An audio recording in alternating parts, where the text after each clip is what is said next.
नमस्कार, मैं हूं देवशंकर नवीन। भारतीय भाषा केंद्र जवाहरलाल नेहरू विश्वविद्यालय में मैं प्रोफेसर हूं। ईपीजी पाठशाला के अंतर्गत आज हम लोग मध्यकालीन काव्य अर्थात भक्तिकालीन काव्य के सूफी मत पर इतिहास और विचारधारा की दृष्टि से बात करेंगे। इस विषय पर बात करते हुए हम सूफी शब्द का अर्थ समझ सकेंगे। विद्वानों द्वारा समय समय पर दी गई सूफी शब्द की सूफी धारणा की परिभाषा से परिचित होंगे। सूफी मत द्वारा अपनाई गई रूपरेखा की परिस्थितियों से परिचित होंगे। अपने विकास के लिए सूफी मत द्वारा अपनाए गए सिद्धांतों से परिचित होंगे और सूफी मत की वैचारिकता पर संक्षेप में विचार कर सकेंगे। सूफी मत का विश्व के हर धर्मों और सिद्धांतों में महत्वपूर्ण स्थान है। ईश्वर की प्राप्ति के लिए सूफी द्वारा अपनाए गए मार्ग ने सभी का ध्यान आकर्षित किया। उनके प्रेम के सिद्धांत और प्रेम की महत्ता ने पूरी दुनिया में अपना प्रभाव दिखाया। इस प्रेम को इतना महत्व देने के कारण सूफी मत के उद्भव और विकास का खाका अपने उद्भव काल से अब तक भारत में उनकी भूमिका निर्वहन की पद्धति पर विचार करना यहाँ मुख्य उद्देश्य होगा।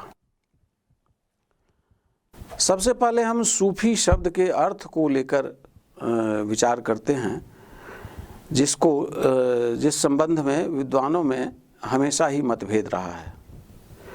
अधिकांश विद्वान इसकी उत्पत्ति सफा शब्द से बताते हैं, जिसका तात्पर्य है पवित्र। इन विद्वानों के अनुसार जो लोग पवित्र आचार विचार का पालन करते हैं वे सूफी कहलाएं। कुछ विद्वान इससे सहमत नहीं हैं। उनका मानना है कि सूफी शब्द की उत्पत्ति सुफ शब्द से हुई है। जो लोग सफ़ेद ऊन की चादर धारण करते हैं वही सूफी हैं। ब्राउन की भी यही मान्यता है। उनके अनुसार पर्सिया में उन रहस्यवादी साधकों को पश्मीना पुश कहा गया, अर्थात ऊन पहनने वाला। ये लोग ऊन का वस्त्र धारण करते थे, सादगी भरा जीवन बिताते थे और विलासिता के जीवन से दूर रहते थे। कुछ विद्वानों का कहना है कि मदीना में मस्जिद के सामने वाले चबूतरे पर बैठने वाले भक्तों अल सुफ़ाह के सुफ़ाह शब्द से सूफी बना है। कुछ लोग ने अरब की सफ़ जाति से सूफी शब्द की उत्पत्ति मानी है।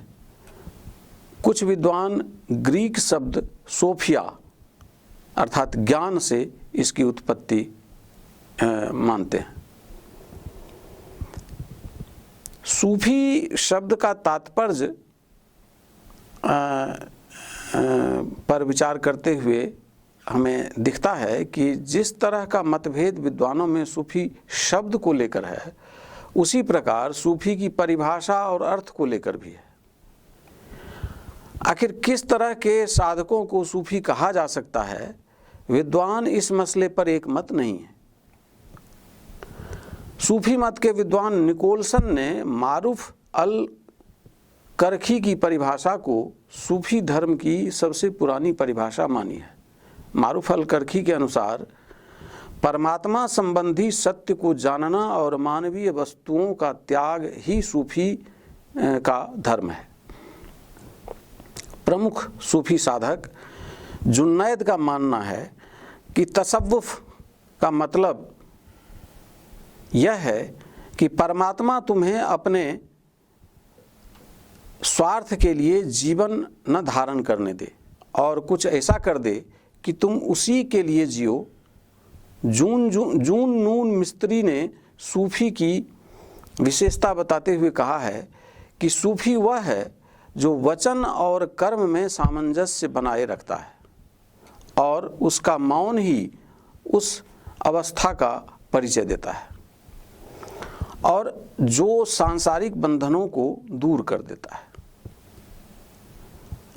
अल गजाली भी उसी को सूफी मानते हैं जो शांति से रहता हुआ ईश्वर में अविराम लीन रहे। अबू बकर शिबली का मानना है कि ईश्वर के अतिरिक्त अखिल विश्व का त्याग ही तसव्वुफ है। सूफी मत का आरंभ और विकास कब हुआ, इस दिशा में इस पर भी हम बात करें कि इसका आविर्भाव ईसा की 7वीं शताब्दी से माना जाता है। जामी का कहना है कि सूफी शब्द का पहला प्रयोग सन 800 से पूर्व अबू हासिम के लिए हुआ था। इसके 50 वर्ष के अंदर इराक तथा 200 वर्षों में सभी मुस्लिम रहस्यवादियों के बीच इसका प्रयोग होने लगा। इस काल के प्रमुख सूफी साधकों में इब्राहिम बिन अदहम, जिनका काल सन 777 माना जाता है, दाऊद अत ताई, जिनका काल सन 781 से 782 है, राबिया अल अदाबिया सन 802, हसन बसरी सन 728, मलिक बिन दीवार, फजल रक्कासी, ये सब हैं। इस समय के सूफियों का कोई संगठित संप्रदाय नहीं था। ये आपस में मिलजुल कर विचार किया करते थे और परंपरागत नियम कानून को मानते थे। इस काल में बाह्य आडंबरों का खुलकर विरोध कम ही देखने को मिलता है, लेकिन चिंतन मनन का काम प्रारंभ हो चुका था। इब्राहिम बिन अदहम संसार को मिथ्या मानता था। उनका मानना था कि वही व्यक्ति संत हो सकता है जो संसार के विषय वासना पर लुब्ध ना हो और परमात्मा की उपासना में दिन रात लगे रहें। एक बार राबिया अपने परमात्मा के चिंतन में डूबी हुई थी। तभी एक सुबह उसकी एक परिचारिका ने उससे कहा, बाहर आकर परमात्मा की सुंदर कृति को देखो। उसने कोठरी में से ही जवाब दिया, तुम ही भीतर आकर उन वस्तुओं को बनाने वाले को देखो। 8वीं से 9वीं शताब्दी के काल को सूफी मत के विकास की दूसरी अवस्था माना जा सकता है। इस काल में सूफी साधकों ने दार्शनिक तत्वों का विवेचन करना शुरू कर दिया। मारूफ अल करखी, मंसूर अल हल्लाज, जून नून अल मिस्त्री, बायजीद अल बिस्तमी जैसे प्रसिद्ध सूफी साधक इसी समय की देन है। पहले साधकों का लक्ष्य आदर्श फकीरी जीवन, ध्यान, ईश्वर आराधना था, लेकिन अब उनका लक्ष्य परमात्मा को प्रेम द्वारा प्राप्त करना था। इसके लिए वे किसी प्रकार के बाह्याडंबर को मानने के लिए तैयार नहीं थे और उनका खुलकर विरोध करते थे। इस काल में सूफी साधक स्वयं और परमात्मा के बीच अहंग को सबसे बड़ा व्यवधान मानते थे और उसे दूर करने पर जोर दिया करते थे। इस काल का सूफी साधक प्रकृति के प्रत्येक वस्तु में परम सत्ता का दर्शन करने लगे। सूफियों का परमात्मा से इश्क और बेखुदी का सिद्धांत इस्लाम के धर्मानुयायियों को खटकने वाला था और इसके लिए बहुत सारे सूफी साधकों को अपने प्राण गंवाने पड़े। लेकिन सूफी मत के साधक इससे विचलित नहीं हुए। जून नून ने सूफी मार्ग का विशद विवेचन किया है। वे मानते थे कि परमात्मा अज्ञेय और अनंत है, फिर भी उनसे व्यक्तिगत संबंध स्थापित किया जा सकता है। मारिफ अर्थात आध्यात्मिक ज्ञान, तौहीद अर्थात परमात्मा के साथ एकत्व प्राप्त करना के प्रतिष्ठा, मतलब मारिफ और तौहीद के प्रतिष्ठाता भी वे ही थे। बायजीद अल विस्तमी ने फना अर्थात आत्मा का विलयन और बका, परमात्मा में स्थिति के सिद्धांत की नींव डाली। बायजीद आत्मा और परमात्मा के बीच अहंग को बाधक मानते थे। उन्होंने कहा कि सांप जिस प्रकार केंचुल छोड़ता है, उसी प्रकार मैंने अपने अहंग को छोड़कर अपनी ओर देखा और पाया कि मैं और वह एक ही है। साधकों द्वारा कुरान शरीफ की व्याख्या भी अपने अपने तरीके से की जाने लगी, जिससे उनमें भी अलग अलग मत और संप्रदाय बन गए। धीरे धीरे प्रमुख साधकों के शिष्य इकट्ठा होने लगे और इस प्रकार गुरु की भूमिका महत्वपूर्ण होने लगी। सूफी मत और सिद्धांतों का परिचय देने वाले अनेक ग्रंथ लिखे गए, जिससे 10वीं शताब्दी तक सूफी मत की एक निश्चित धारा बन गई। सनातन पंथी इस्लाम से विभेद के कारण अल-गज्जाली जैसे साधकों ने दोनों के बीच सामंजस्य स्थापित करने की कोशिश की। सन 1045 में कुशेरी का सुप्रसिद्ध रिसाल फी इल्म अल तसव्वुफ प्रकाश में आया। इसमें यह दिखाने की चेष्टा की गई कि सूफी मत और सनातन पंथी इस्लाम में विरोध नहीं है। ईसा की 12वीं शताब्दी में भिन्न भिन्न दरवेशों के संप्रदाय का आविर्भाव हुआ। अदबी संप्रदाय का संस्थापक अल हक्कारी थे और इसकी स्थापना सन 1163 में की। प्रसिद्ध कादिरी संप्रदाय की स्थापना अब्दुल कादिर अल जली ने की। शहाबुद्दीन सुहरावर्दी ने सोहरावर्दी संप्रदाय की स्थापना की। इसके बाद का काल सूफी मत का स्वर्ण युग है। इब्रुल अरबी जीली जैसे विचारक इसी युग की देन है। फारसी के 3 प्रसिद्ध कवि फरीदुद्दीन अत्तार, जलालुद्दीन रूमी और शेख सादी ने भी इसी काल में दुनिया को प्रभावित किया। इनके साहित्य ने भी सूफी मत के विकास में महत्वपूर्ण योगदान दिया। सूफी मत 17वीं शताब्दी तक विकास करता रहा और इसके बाद धीरे धीरे सूफी मत में बाह्याडंबर, तंत्र मंत्र, जादू टोने की प्रवृत्ति बढ़ने लगी और तत्कालीन सामाजिक, राजनीतिक, आर्थिक परिस्थितियों ने भी इसमें अपना योगदान दिया।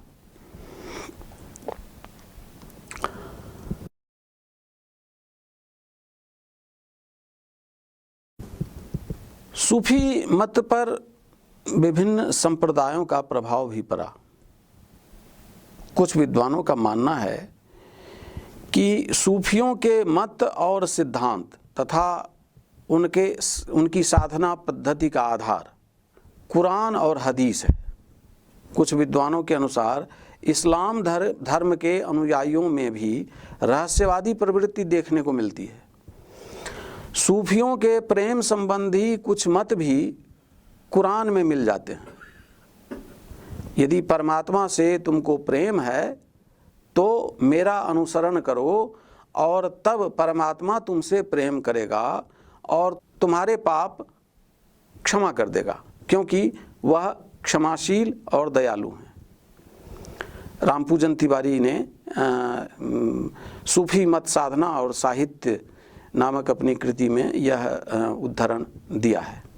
इस्लाम में आत्मशुद्धि के लिए 5 कर्तव्यों का विधान है। वे 5 कर्तव्य हैं: तौहीद, सलात, रोज़ा, ज़कात और हज। तौहीद का मतलब है एक ईश्वर पर विश्वास। सलात का मतलब है प्रार्थना। रोज़ा का मतलब है उपवास। ज़कात का मतलब है दान और हज का मतलब है काबे की यात्रा। लेकिन सूफियों ने इनसे प्रेरणा लेते हुए भी इसे हूबहू नहीं अपनाया। सभी विद्वान इससे सहमत नहीं हैं। निकोलसन तथा ब्राउन ने नास्तिक मत, यूनानी मत और नव अफलातूनी दर्शन के प्रभाव को स्वीकार किया। नव अफलातूनी दर्शन तर्क और बुद्धि द्वारा चरम लक्ष्य की प्राप्ति नहीं मानते थे, बल्कि उनका मानना था कि हृदय द्वारा वहां पहुंचा जा सकता है।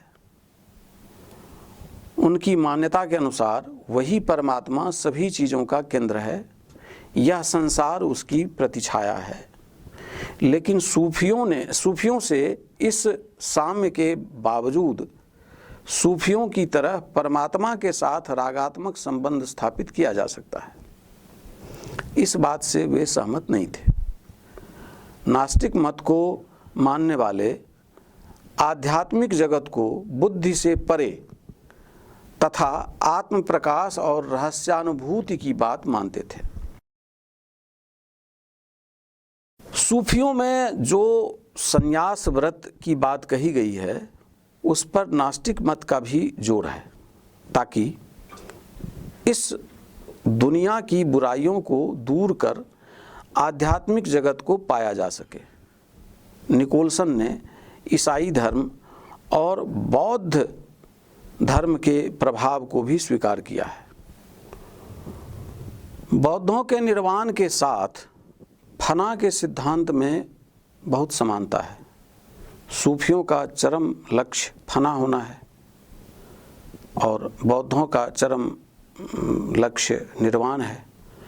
तो सूफियों के फना के मार्ग में ध्यानावस्था अर्थात मुराकबा की मंजिल आदि है, मतलब आरंभ है, जो बौद्धों के निर्वाण के पहले के ध्यान अथवा समाधि की अवस्था जैसी है। ब्राउन इस बात से सहमत नहीं है कि सूफी मत पर भारतीय दर्शन का प्रभाव है, लेकिन अन्य कई विद्वान जैसे वान क्रेमर और गोल्डजीहर इस बात से सहमत हैं कि भावाविष्टावस्था, योग, प्राणायाम आदि भारतीय दर्शन की देन है। सूफी मत और अद्वैतवाद में काफ़ी समानता है। उपवास, जप तप का विधान, गुरु के प्रति आत्मसमर्पण, आत्मा तथा परमात्मा में एकता दोनों ही मत में समान है। प्रसिद्ध सूफी संत मंसूर हल्लाज ने अनहल हक में अद्वैत की ही गूंज देखी है।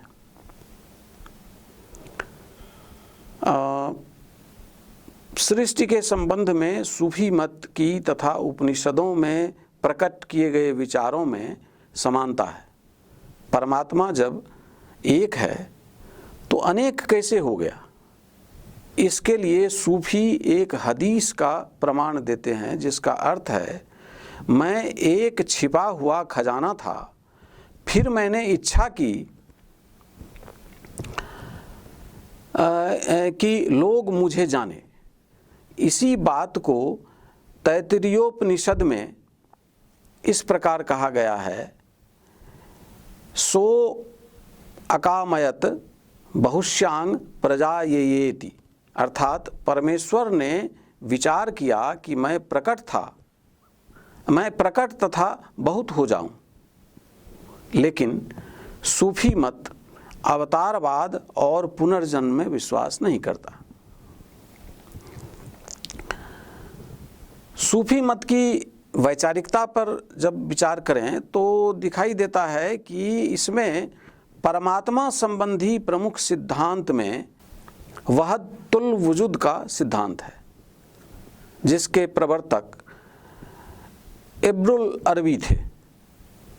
इनके अनुसार वास्तविक सत्ता एक है, उस सत्ता के सिवा अन्य किसी सत्ता का अस्तित्व संभव नहीं है।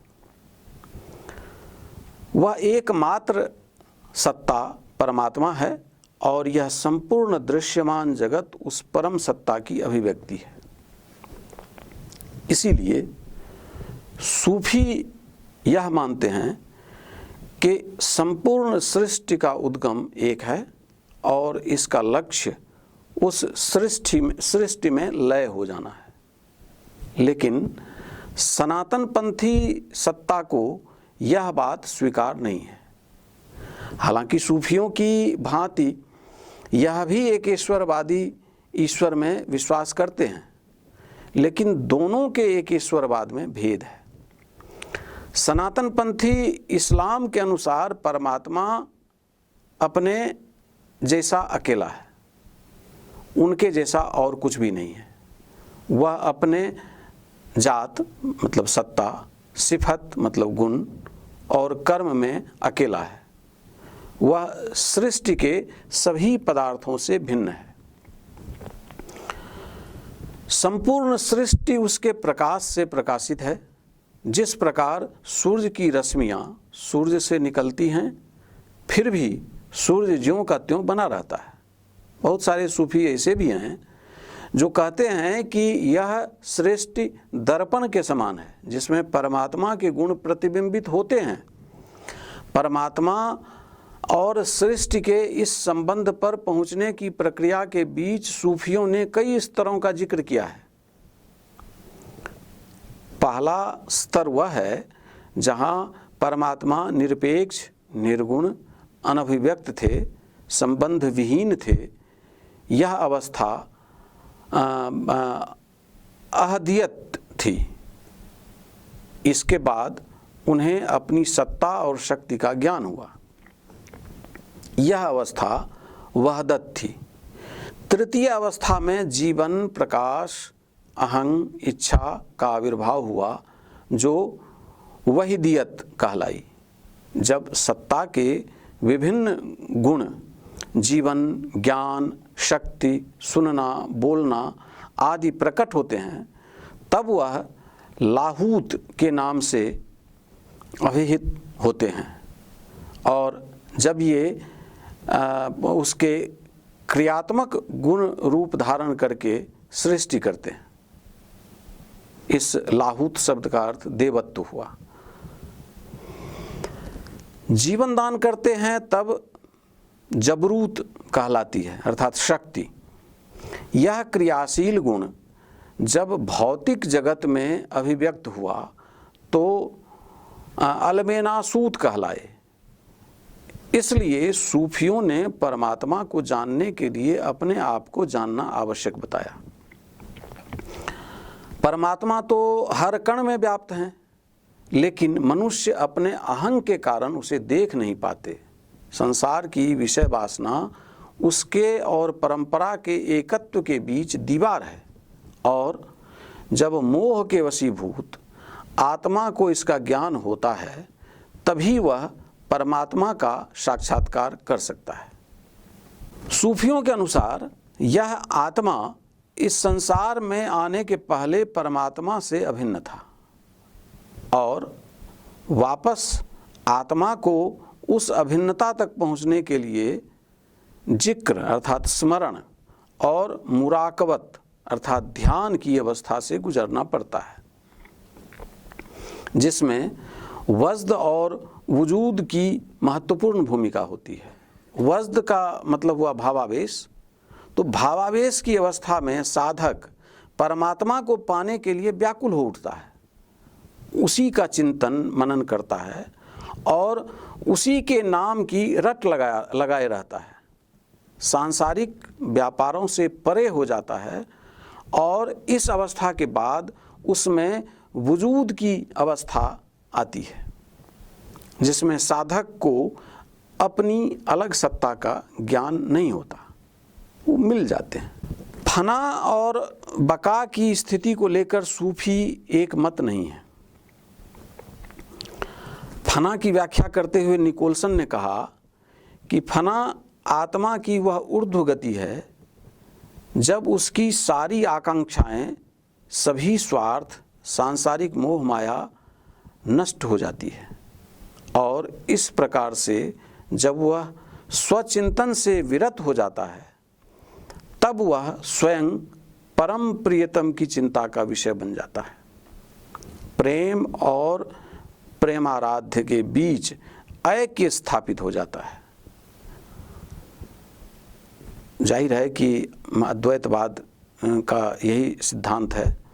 और फना की अंतिम अवस्था से बका का प्रारंभ होता है, जिसके बाद आत्मा परमात्मा से एकमेक हो जाता है।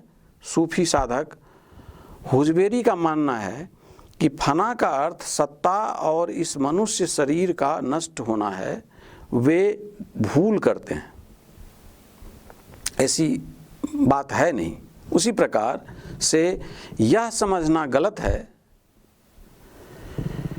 कि बका की स्थिति में परमात्मा मनुष्य में वास करने लगता है।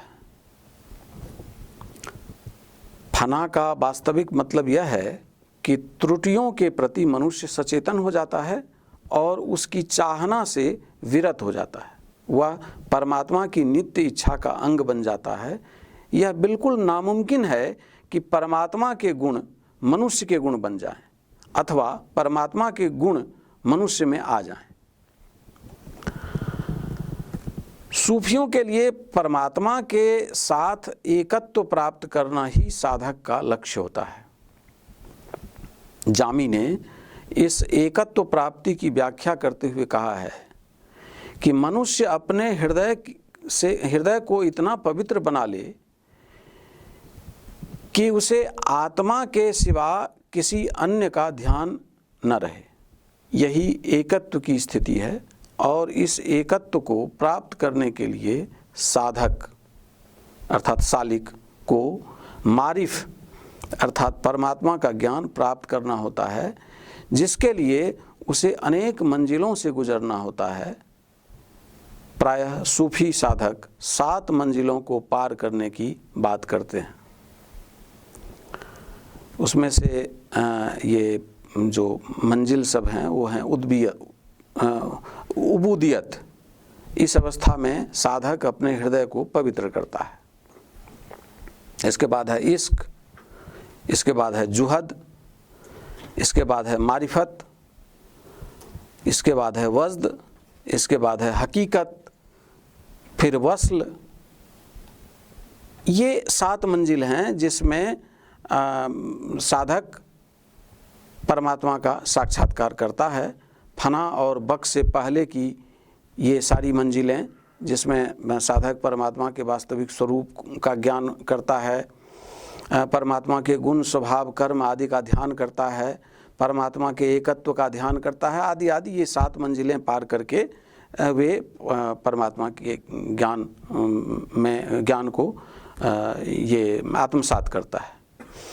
इन सब में परमात्मा को पाने की सबसे बड़ी सीढ़ी परमात्मा से प्रेम है। इसलिए सूफी साधकों ने प्रेम को बहुत महत्वपूर्ण माना है। प्रेम कब और कैसे संभव है, इसे रूमी ने एक मसनवी में बहुत खूबसूरती से बयान किया है। एक बार परमात्मा के दरवाजे पर साधक ने दस्तक दी। भीतर से आवाज़ आई, कौन है? उस साधक ने जवाब दिया, मैं हूँ। भीतर से आवाज़ आई, इस घर में तेरे और मेरे दोनों के लिए स्थान नहीं है। साधक चला गया। उसने एकांत सेवा की, प्रार्थना की और वापस आकर दरवाज़ा खटखटाया। भीतर से आवाज़ आई, कौन है? साधक रूपी प्रेमी ने उत्तर दिया, तू है। तब दरवाज़ा खुल गया। अर्थात जब तक मैं और तू का भेद बना है तब तक प्रेम संभव नहीं है। खुल गया तो ये तू और मैं आपस में मिल गया। इसलिए अल कुर्सी का कहना है कि सच्चे प्रेम का मतलब है कि तुम जिस परम प्रियतम से प्रेम करते हो उसे सब कुछ जो तुम्हारे पास है दे दो, जिससे कि तुम्हारा अपना कहने को कुछ भी न रह जाए। प्रेम का यह एकत्व जामी की कविताओं में देखने को मिलता है कि मैं वही हूँ जिसे मैं प्यार करता हूँ और जिससे मैं प्रेम करता हूँ वह मैं ही हूँ। एक ही शरीर में वास करने वाले 2 प्राण हैं। अगर तुम मुझे देखते हो तो तुम उसे देखते हो, और अगर तुम उसे देखते हो तो तुम हम दोनों को देख रहे हो। निष्कर्षतः हम सूफी मत के बारे में कह सकते हैं कि इसका आविर्भाव 7वीं शताब्दी से माना जाता है। जामी का कहना है कि इस सूफी शब्द का सबसे पहला प्रयोग सन 800 से पूर्व अबू हाशिम के लिए हुआ था। प्रमुख सूफी साधकों में इब्राहिम बिन अधम, दाऊद अतताई, राबिया अल अदाबिया के काल को सूफी के विकास की दूसरी अवस्था माना जा सकता है। इस काल में सूफी साधकों ने दार्शनिक तत्वों का विवेचन करना शुरू कर दिया। मारूफ अल करखी, मंसूर अल हल्लाज, जून नून अल मिस्त्री, वायजीद अल बिस्तमी जैसे प्रसिद्ध सूफी साधक इसी समय की देन है। सूफी मत और सिद्धांतों का परिचय देने वाले अनेक ग्रंथ लिखे गए, जिससे 10वीं शताब्दी तक सूफी मत की एक निश्चित धारा बन गई। सनातनपंथी इस्लाम से विभेद के कारण अल-गज्जाली जैसे साधकों ने दोनों के बीच सामंजस्य स्थापित करने की कोशिश की। वास्तव में सूफी दर्शन का ईसाइयत पर नास्तिक मत, बौद्ध दर्शन, भारतीय वेदांत, नव अफलातुनी दर्शन सभी का प्रभाव पड़ा। सूफी मानते हैं कि संपूर्ण सृष्टि का उद्गम एक है और इसका लक्ष्य उस सृष्टि में लय हो जाना है। जब तक आत्मा और परमात्मा के बीच मैं और तू का भेद बना है, तब तक प्रेम संभव नहीं है। इसलिए अल कुरसी का मानना है कि सच्चे प्रेम का मतलब है कि तुम जिस परम प्रियतम से प्रेम करते हो उसे सब कुछ जो तुम्हारे पास है दे दो, जिससे तुम्हारा अपना कहने को कुछ भी ना रह जाए।